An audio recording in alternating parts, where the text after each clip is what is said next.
We were out for lunch the day before, and it's a run that I've been meaning to do for ages. And we'd taken Dan along as well, and he decided as soon as he got back from the lunch that he was going to walk it, which was a half marathon, so it was quite a long walk. I think it was out slightly longer than he anticipated. That is a But long I walk. think he loved it, took some great photos. So I decided, having him marked out the distance perfectly for me, I'd go for the run in the morning. It was lovely. Very good. That makes sense. Hello and welcome back to the wonderful podcast. This is season 1, episode 5. I'm Carmen, co-founder and head of operations of Wonderful, and I'm joined by Kieron, co-founder and CEO of Wonderful. Hello. Good to be with you again. So this episode, we're just going to quickly recap how we got to where we are now. We've got 4 really great episodes before, if you want to give them a listen, that'll go into more detail. But I think Kieron's just going to basically run through how we got to realizing that we want to be our own open banking provider for our fundraising platform. Yes, thanks, Carmen. Yeah, so 2016 was the year, I think we now famously call it the year of cake and balloons, celebrating all of those key birthdays and 25th wedding anniversary. Gave us the inspiration, I think, to do something positive and give back. And inspired by that virtuous circle of charities, fundraisers and donors, we thought, can we build a fundraising platform that sort of sits in the middle? I was doing the New York Marathon in November, and the fundraising platform we decided we would build.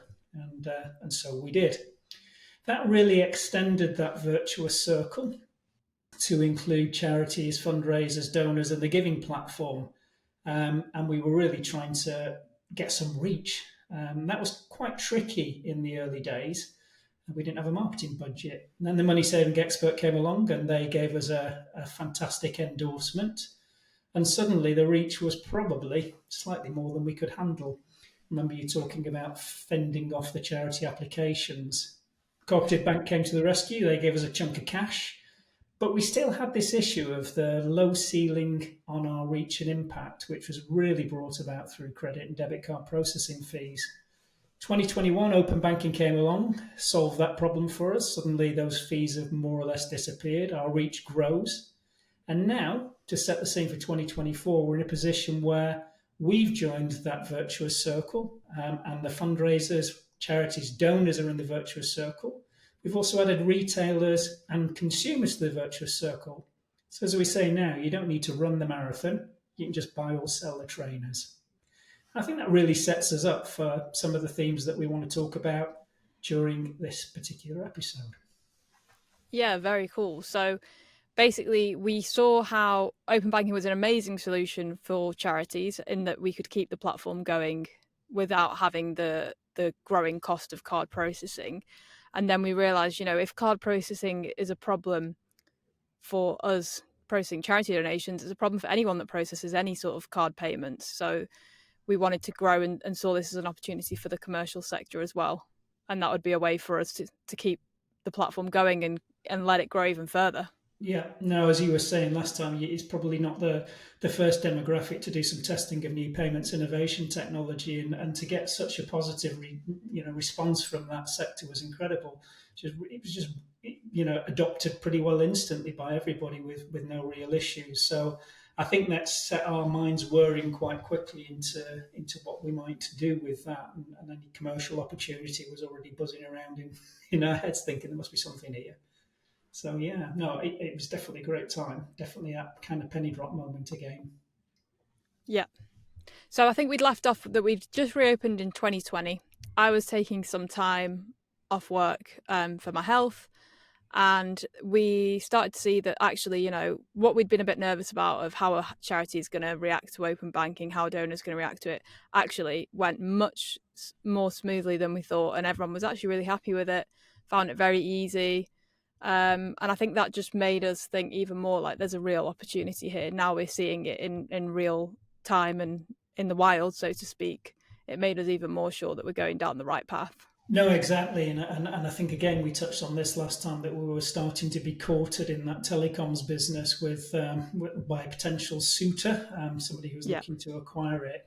And it felt very much like this was probably a good time to do that and to start looking at that sale. So, having reopened and seen that positive response from the charities when the doors reopened, we then started those negotiations in earnest. And I think that business was sold in 2021, in August of 2021, the telecoms business. It's Yeah. interesting actually because it reminds me a little bit. Let me just share this clip with you because this is what it reminds me of. Hello, I'm Victor Kayam. I used to be a dedicated wet shaver until my wife bought me this Remington M3 electric shaver. They said it's two incredibly thin, flexible microscreens and 120 cutting edges would shave as close as a blade, or they'd give her her money back. I was delighted and impressed. So impressed, I bought the company. The Remington M3 will cost you about 20 pounds. The company cost me considerably more. The Remington M3 shaves as close as a blade, or now, I'll give you your money back. So for me, it's almost like the Victor Kiam moment in reverse. We loved open banking so much, we sold the business and started another one. But yeah, that's pretty much what happened. The business was sold, and I think, barring one member of the team who was locked into the acquisition deal, rightly because he was very much a telecoms engineer, pretty much everyone else came across and joined the new wonderful payments business that we'd incorporated. Which I think says a lot as well, that everyone was so invested in it as staff as well, that everyone was really happy to just come over and start working for that full time. I mean, we'd Yeah. all been involved in it in the org platform this whole time, but for that to be our day-to-day full-time role was really exciting. And I know by then I'd come back, because I came back in, I think it was February 2021 that I came back. And that's when you guys were negotiating and stuff, and we thought, the telecoms business is kind of coming to an end, and it just felt like a really exciting time that everyone was looking forward to doing something completely new. I think it's a real credit to all of the staff, though. It's one thing to change businesses and move into a new business in a similar sector, maybe a pivot or something like that, or deal with an acquisition. But we were moving to an entirely different sector, completely different, from telecoms to payments. and Pretty radical. and like starting from scratch, almost like having to start everything ourselves. It's a sector that no one was familiar with. The telecoms thing, a lot of the day-to-day felt like we have this great platform that's already set up, we know how it works, all the architecture's there, we've been doing it for a long time. Everything was like, the style of work changed. I found it very exciting, Yeah. especially doing project management that I was doing then, but it was just such a different style of day-to-day work when we transitioned, I think, as well. And I think it was good because there's always, I don't know, with any business, you get to a point where there are things that you want to change, but the opportunity never really presents itself for you to do them. So you end up being stuck with some legacy systems, whatever it might be, Like where you're storing your getting rid of documents. Jira. Yeah, yeah. Getting rid of Jira and getting Monday.com was one of the best things we ever did. Yeah, yeah. I mean, from your point of view, Yeah, from my obviously, there point are of a lot view. of people who There are love some you. developers that love it. Yes. Yeah. Other task management systems are available, but no, you're right. From our point of view, that wasn't great. We didn't enjoy that experience very much. It was brilliant, but there were a few others where we made a move. I know we also made an interesting move from Slack to Discord at that time because, again, everyone was so used to using Slack, and we just wanted a different approach, and that's I been think great. it's very refreshing to have that opportunity to just like be starting something, anyone that's like starting a business and stuff, and be able to test out different softwares or apps and stuff and see what fits your business correctly. I think that was really exciting. I found that Com- very cool. Completely, but it was that opportunity just to kind of completely blank sheet of paper. Let's have a look at what we're going to do now in terms of building up that infrastructure and space and everything else. It was really good, and not take a load of legacy systems with us as we went. So yeah, so that was an interesting time, but we completed that exit, I think, in August, and then started in earnest to look at what we were doing and what we were going to do next. We got this opportunity around open banking, but at that point, really, what we were doing was we moved the fundraising platform to an open banking provider and Yes. replaced Stripe, as we know, but we'd not really looked at whether there was any commercial opportunity to feed the staff, basically, because that service, as you well know, always was, always will be completely free of charge for the charities.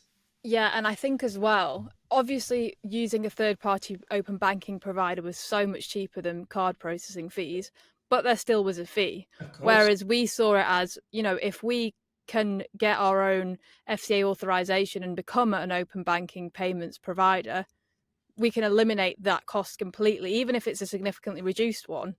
That's like removing the ceiling almost entirely once we are that provider. Exactly.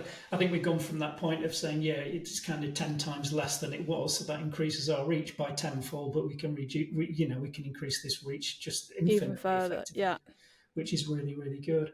That's one of the compelling aspects of open banking, the fact that it is a set of APIs that sit in the middle, and as long as you've got an authorized provider, stress the need for authorized provider that's initiating those payments, then those costs basically remove, as do the numerous intermediaries that sit between you and the recipient of a payment when it's made by a debit card or a credit card. So yeah, it was just like properly transformative, exciting technology that we were starting to embark on, and I think everyone got caught up in the excitement of that very rapidly, and still is, which is great. Can you remember when we actually made the decision, and can you remember the time of when we said, we're going to do, because applying for an FCA authorization is quite a process in itself. So can you remember what point we managed to finally say, we're going to do it, let's do it, and this is when we're going to kind of hit submit on everything? It was reasonably early on. I mean, again, our background going back, many, many years in technology has always been in that technology piece, and probably, reasonably regulated sectors as well. Telecoms, obviously, we've worked with Ofcom as a regulator for many years, so we're kind of used to that. But it was apparent straight away that this was not going to be any kind of walk in the park in terms of the regulatory application and approval process. So I think it was probably quite early, but it was also probably very tentative conversations with a couple of providers of that service to help with the authorization, whether that's a legal firm or a consultancy practice or whatever, just kind of sounding out and seeing whether there was any potential. One of the other things that we did and didn't use, but I think wonderful.org and the background for that organisation was really helpful, was we got approval for the FCA Innovation Hub to use that service. In the end, I think we decided we wouldn't use that route because we were also looking at some of the commercial applications of open banking payments as well. But that was great to get that approval fairly early on to say, that resource is at your disposal. So they were very, very interested in finding firms that were doing innovative things in that space and making that hub available. But no, I would say, a few months down the line from us selling the telecoms business, we were starting to look tentatively at what the opportunities might be for authorization. And started that process. I'm just trying to think now, probably October, November time in 2021, I'm guessing. Yeah, that makes sense. 21. Yeah. And I remember that being, quite involved, definitely for a small team of people, even with the external resource that we got. This was fairly new ground. One of the advantages was that I think there were certain crossovers from some of the work that we'd done with previous kind of authorization. So, for example, we completed ISO 27001, so a lot of that kind of procedural process, documentation, and so on was already in place. Not that you can just switch that from one business to another, clearly, but things like policy documents relating to use of equipment, all of those kinds of things, they can be quite standard and are transferable. A lot of it isn't, but certainly we got at least the starting point. But I think also once you're used to filling in those sorts of regulatory documents, you're kind of not as intimidated by them as someone who's never done them before, I guess. I think one of the things I'm often asked about regulation and what there's often this perceived tension between regulation and innovation, and the two things don't kind of sit side by side in people's minds. Is that not a block to innovation, regulation? But I think what we've found over many, many years in lots of different businesses is actually regulation can be a real spur to innovation. If you think back to that whole YPay part of the business, which actually became a separate business, that came out of regulation on O3 numbers. The fact that Ofcom introduced a number range that had to be charged at the same rate from a mobile as a landline, that couldn't give an out payment, so there was no kind of benefit for some of the recipients of out payments in the same way that some of the 08 numbers would. that regulatory change brought about a completely innovative telephone conferencing service, which Yeah. was great. And I think we're seeing exactly the same thing with the regulation, and in fact, its reason for existence in the open banking space is to spur that kind of innovation and open up new products and services. So for me, regulation it doesn't stymie innovation; it actually creates the opportunities for it. I think the thing that was really interesting about the FCA piece is, we went into it knowing it wasn't going to be straightforward. I think eyes wide open, but just how rigorous it was kind of surprising.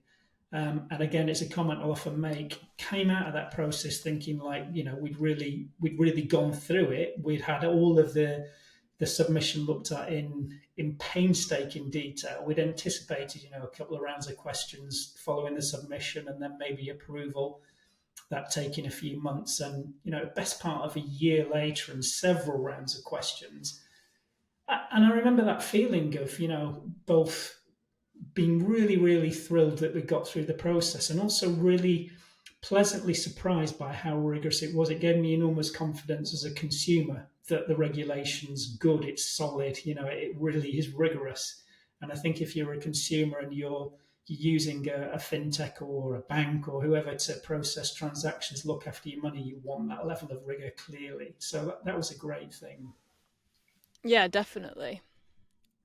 Yeah, I think it's interesting that sort of, although it was a long process, I think we all learnt a lot from it. I think the team, even in different departments, we all played a part in our own way and managed to take away quite a lot from it. And I think as well, it gave an opportunity, while certain members of the team were very focused on that FCA approval, it also gave, for instance, the devs time to do some work in the open banking sandbox and get to grips with how the technology works.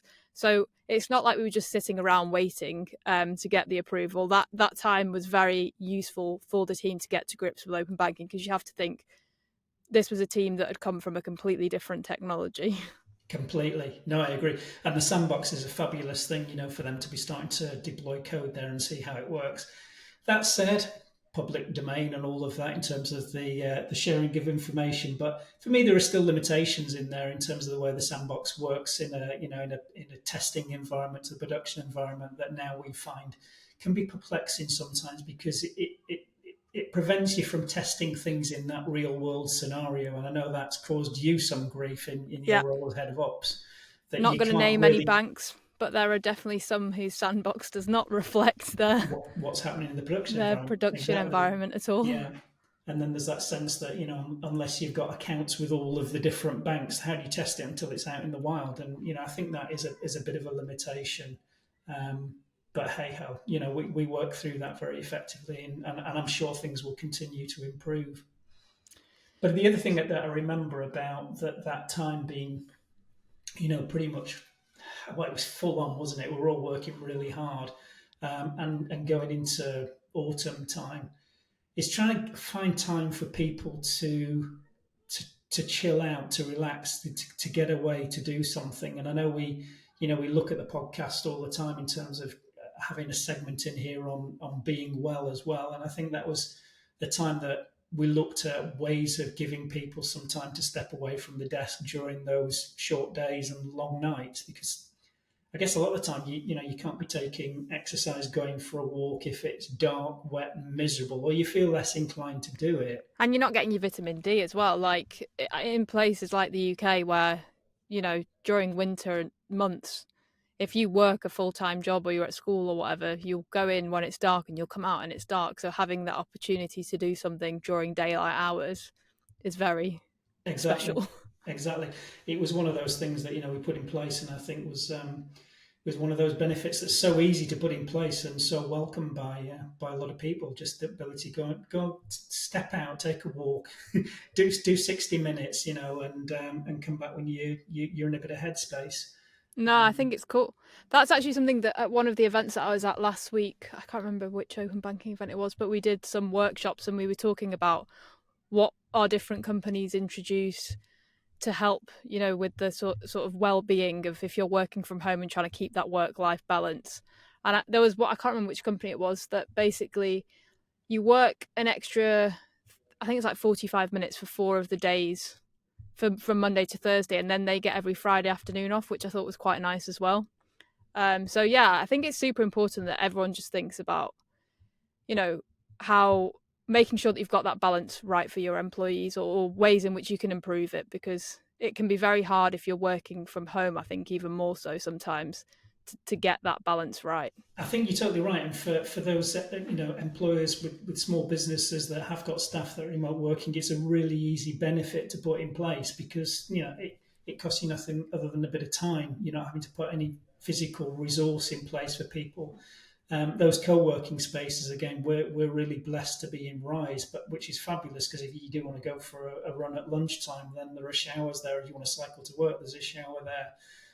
Rise is great. I know you enjoyed your free massage at Rise a couple of weeks ago, but that kind of thing, that restorative massage is it's brilliant, and I think everyone needs to just take that time now and again because you can get so wrapped up in what you're doing and it's not productive. You just end up burning out. That's what I was going to say as well. Even from an employer's point of view, your staff are going to be much more productive, much happier to be doing work than if you're overworking them and they're not getting a break. Like giving someone the opportunity to go for an hour walk in the middle of the day, they can come back and be way more productive than if they'd just not stopped and not seen daylight and just been staring at their screen for hours. So I think it is really important. And as we've touched on before, sometimes it's actually you'll go out there not with the intention of solving a problem, but just giving your mind that freedom for a bit of time away from the computer and the pinging of whatever it might be, Discord or the next email arriving. You actually do go away and solve those problems. I would imagine from a coder's point of view, developer's point of view, there must be a bit of that happens that just frees up that part of the brain that just goes, actually, that's the way I write that bit. I know for me, it's always been that case that a lot of those things have just kind of happened on a run. I think I mentioned that in the very first episode, that you just go on with no intention of solving a problem, then it just kind of appears in your head. That's what I feel like with walking. Like I've tried meditation, guided meditations and stuff like that, and I've struggled a lot more with them. But I found that if I just go out for a long walk, that's kind of a really great way for me to cogitate and process whatever's going on in my head. So. And I think you hit a really important point there. It's what works for you. Yeah. You can't, as an employer, be prescriptive about this and say, let's all go out in the car park and do some Pilates or whatever it might be, because not everyone wants to do that. No, definitely. Pilates in the car park, but I'm sure you know where I'm going. But yeah, it's whatever works for you. But let's go back. So that's our being well segment there. Let's go back to just that FCA authorisation. And another bit that sticks in my mind is it was brilliant in the FCA, actually. We had a fantastic guy that looked after us within the FCA, and he took the trouble to drop an email through, I think, to Mike about 9:30 p.m. on the Friday to say, you'll be pleased to know you're now authorised. Didn't make us sweat over another weekend to see whether we'd been approved. But I remember getting a text from Mike saying, have you seen the email? Give me a call. And there was an expletive on the call when I picked up, but it was one of joy. And I remember him saying to me, you can have 2 alcohol-free beers tonight. It's Friday night. You can have 2. Don't just have 1. We're approved. But it was brilliant. It was a real moment. Because as well, I think, because I guess if people haven't applied for something like that, they might not realise a lot of it's back and forth. It's not just you submit one thing and that's it. They can then, and they should, ask for more information if there are certain areas that they want you to sort of go into more detail in. So I guess for you and Mike, you were probably getting emails from them not knowing if they were going to ask for more information, and then finally getting one where it's like, oh, you're approved. Must have been, because Mike might have thought, it's a Friday night, another email about the FCA. Completely. I mean, as I say, we expected a couple of round of questions, and it was 5. And I guess by number 3, you're going, we thought we were there.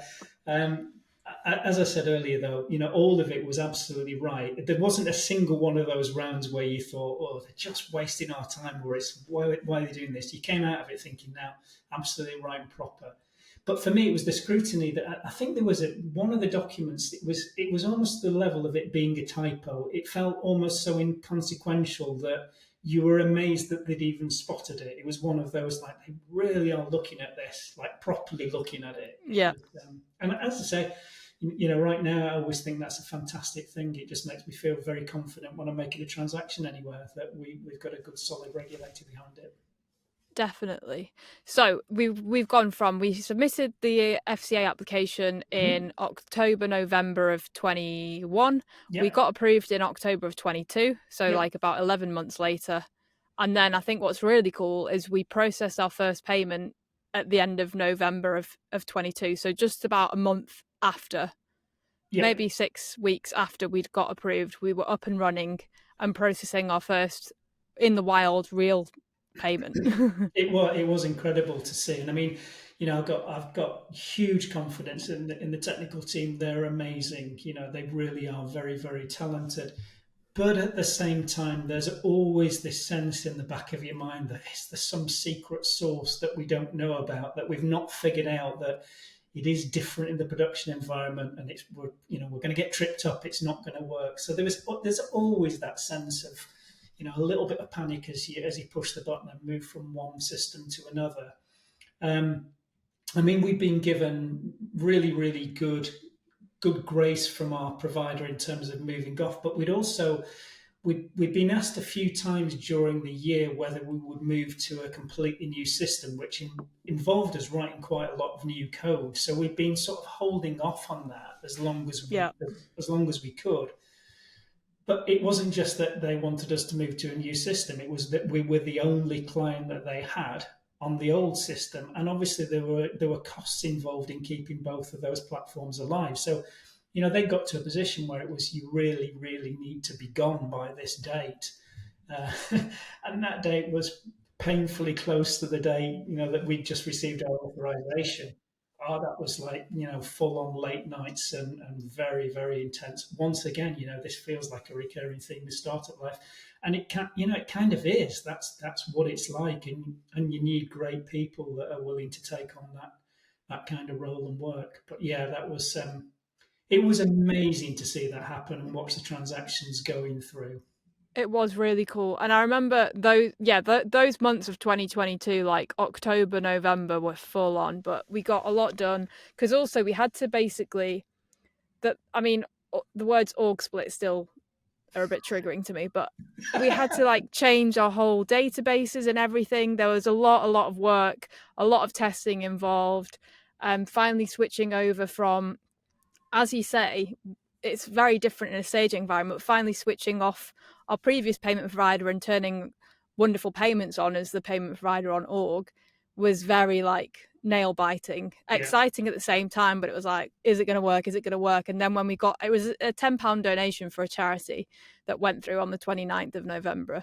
And once we saw that, it felt great. And after that, they just kept coming in and we thought, wow, it's worked. It was pretty seamless. it was very seamless. It was very seamless. Apart from, I think we went from about 20 odd banks supported to 14, because that was the most that we could get Yeah. done in terms of that. So we definitely lost a few banks that were supported initially. In terms of And people being able to pay from certain banks. exactly, in We terms of didn't prevent any charities like no longer receiving donations. It was no, just that no, if a no. donor had a certain bank and we hadn't been able to integrate them yet, Exactly, and they and weren't clearly able to we've made the select them. focus very, very much on the biggest of the banks in terms of volume of transactions that we were likely to see, but there was still we hadn't managed to do them all. Again, it's another moment that I remember vividly is a few days basically was John from the beginning of 2023. I think probably first day back to 4th of Jan to the 7th of Jan, going from 14 integrated banks to 21 in like literally in 48, Yeah. 72 hours max, I guess. It was again incredible to see that.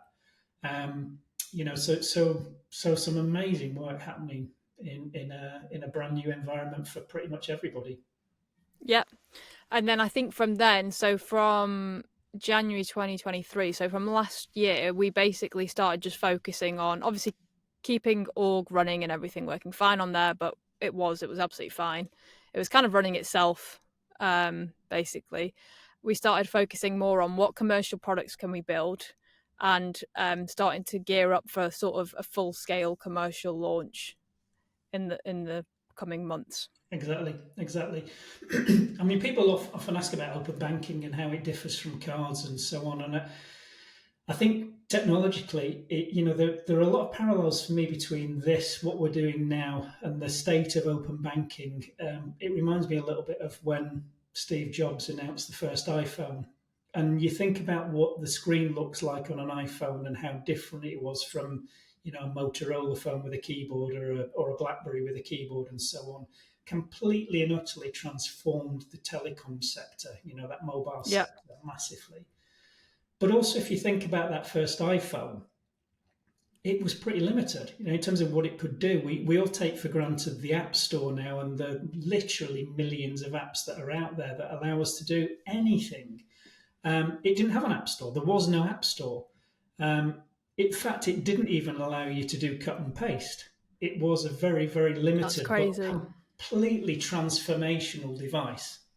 And in many ways, that I feel like that's a similar thing with open banking, clearly much further on in many areas. But a lot of what we're doing in terms of products, and I say we, I mean the entire sector, there are still fundamental things that need to be in place for it to evolve. Evolve it will. But some of the things that we're looking at, we're fortunate we have an authorization for account information services as well as the payment processing. And I think some of the innovations we're going to see around AIS are going to be absolutely incredible, because the tools it puts it in the hands of fintechs to doing amazing things with the appropriate consents of the users are just fabulous. Absolutely. So, yeah, you're right. We've been busy building out some initial proofs of concept. We've gone beyond that and launched one or two products in the public domain, including our Yep. smartphone app. That's what I was going to say. Speaking of iPhone, we do have an Apple Store app, the One app, and it's also on Android. Yeah, no, absolutely. It's a point of sale app, and you can use it basically to scan QR codes and pay that way if you're in person, or you can also basically just send them as a payment link via text, email, however you want. Yeah, no, absolutely, and another great indication of how open banking has allowed us to do that. And indeed, it's interesting mentioning the iPhone, but that development of the app stores allowed us to put that in front of people in relatively short order. We were able to get that developed, built, and out there. So as you rightly say, for an SME now, they can download that app, take a payment face to face. If you're in that retail environment, you could take a payment there and then, just by presenting a QR code to the customer. But also hugely valuable is you don't need to be face to face. You can generate that payment and send it as an SMS link or as a link in an email, and that person can pay you remotely. I always think it's great the little video on the wonderful.one website that shows that payment kind of being initiated by a merchant in one place in the country, and then being in the merchant's account, having been paid by the customer in, I think it's about 50 seconds, something like that, literally in the account. So, open banking is amazing. It really is. Yeah, it's very powerful. And I feel like we're also only just scratching at the surface of what you can do with it. Yeah. I know you touched a bit on AIS and stuff, but there really is so there are so many different avenues that you can go down just with this technology, and so many different products that can come from it. I mean, yeah. Well, one of the things that that I remember in our FCA application we touched on was the use of the AIS in the charity sector, and it's an example that I kind of like to share now and again, because I think it does show the potential.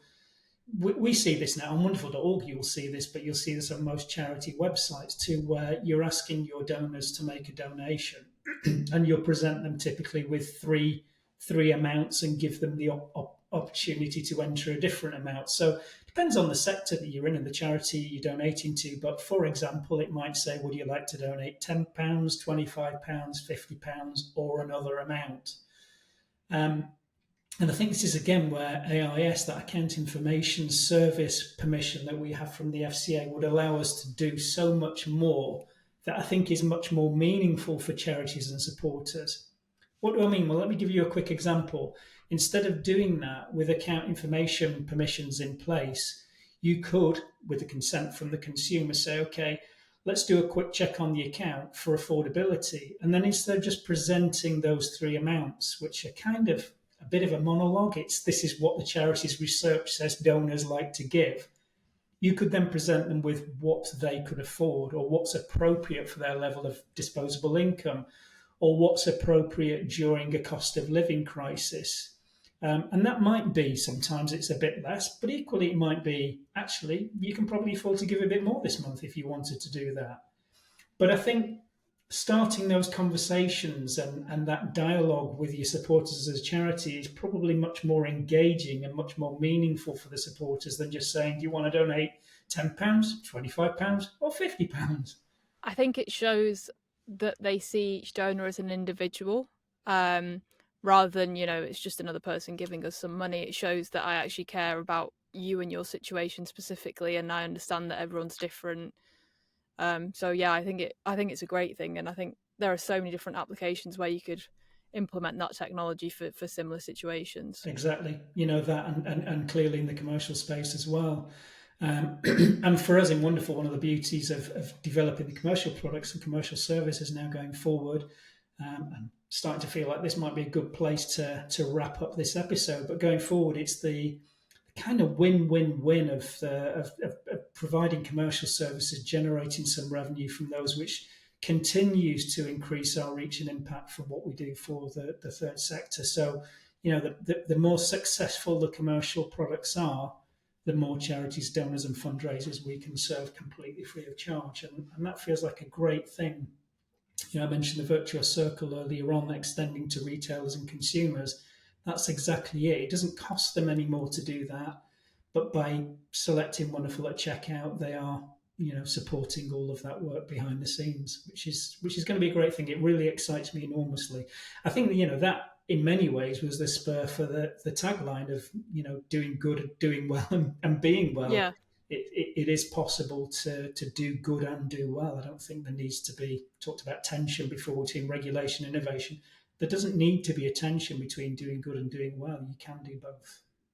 Which actually leads us on to, if you are doing good, doing well, or being well, we'd love to hear from you. If you want to email hello@wonderfulpodcast.com. We're looking for guests for the next season. I think we've got a couple of really exciting ones lined up already. We have keep them on the wraps for now, but yeah, absolutely, no, great. Not mentioning any names, but if you are interested in being a guest, we would really love to have you. So just drop an email. Yeah, it's hello@wonderfulpodcast.com again.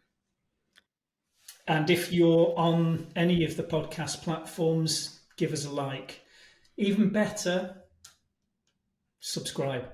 And even better than that, make some comments. All of those things are really great for engagement. We'd love more and more people to engage. We're delighted if you're still with us on episode 5, that's fantastic. Thank you very much. We look forward very much to welcoming you to episode 6.